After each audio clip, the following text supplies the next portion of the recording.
Did you hear the news? The great healer is returning to Capernaum.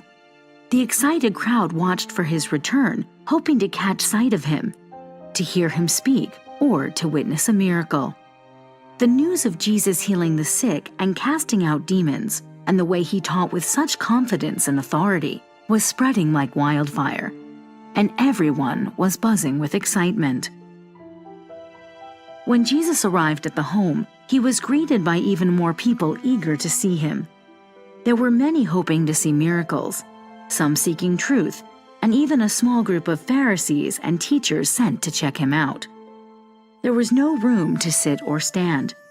Doorways and windows were packed, and the crowd outside grew bigger by the minute. Just outside the house, largely unnoticed by the excited crowd, lay a paralyzed man. He was brought here to see Jesus, but because of the great number of people, and because he was unable to move himself, he could not get any closer. But 4 men who mercifully attended to the helpless man refused to give up. They rushed about, searching for a way to move through the packed house and into the presence of the miracle worker. They finally came up with a plan so desperate that it demanded extraordinary action. The men climbed up to the top of the house, carrying the crippled man on his stretcher.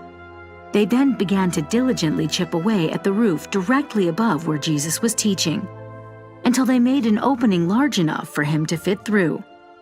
The crowd looked on in amazement as the men slowly lowered the paralytic into the room and right in front of Jesus.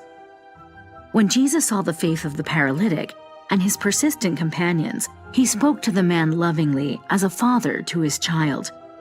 "Son," he said, "be of good cheer. Your sins are forgiven." His words were unexpected. Why would Jesus offer forgiveness to a man who was clearly in need of healing? But Jesus could see what no one else could see. The man had a much deeper need than what was obvious to the crowd. The religious leaders were more outraged than puzzled. They quietly accused Jesus as they argued with themselves. What is he saying? Surely he knows he speaks blasphemy, for only God can forgive sins. Jesus could see into the minds and hearts of the religious leaders in the room, who were now shifting uneasily, threatened by the authority and attention his words commanded. Jesus spoke directly to them. "Why do you question these things? What would be easier for me to say? Your sins are forgiven you, or to say, get up, take your mat, and walk? I do this so that you will know that I have the authority on earth to forgive sins." Then he turned to the paralytic. "Rise, pick up your bed, and go home." Immediately the man stood up, picked up his bed, and went home, glorifying God all the way. The people were completely amazed.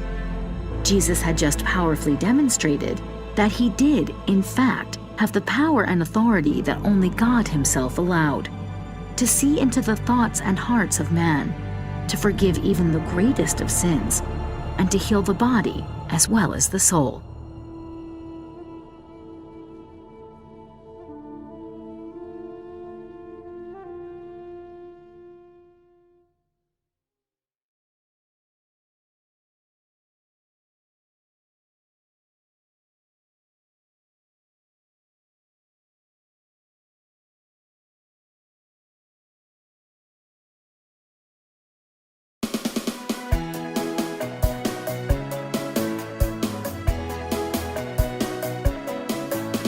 The miracles of Jesus are a wonder to behold.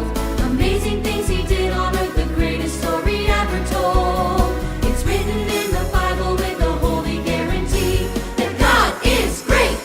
Read it and you'll see. The one who caused the light to shine, the sun and moon and stars. Gave the blind the gift of sight.